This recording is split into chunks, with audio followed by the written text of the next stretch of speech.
वजीर आला के इंतखाब से कबल पंजाब असेंबली में हंगामा, डिप्टी स्पीकर पर हमला, लोटे मारे, बाल नोच लिए, ऐवान में जबरदस्त शोर शराबा, पुलिस की भारी नफरी तलब कर ली गई। पीपल्स पार्टी के राजा परवेज अशरफ कौमी असेंबली के बिला मुकाबला स्पीकर मुंतखब हो गए। पैनल चेयरमैन अयाज सादिक ने ओहदे का हल्फ लिया।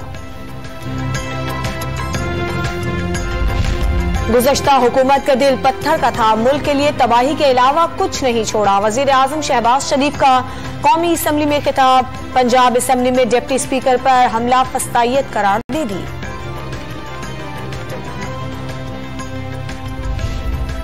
ऐवान ने वोट की ताकत से सिलेक्टेड वजीर आजम को हटाकर बड़ी कामयाबी हासिल की।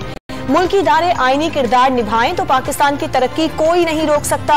Chairman Peoples Party Bilawal Bhutto का असेंबली में खिताब, राजा परवेज अशरफ को स्पीकर मुंतखब होने पर मुबारकबाद भी दी।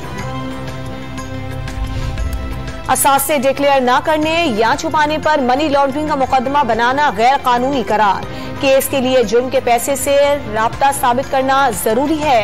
इस्लामाबाद हाई कोर्ट का फैसला।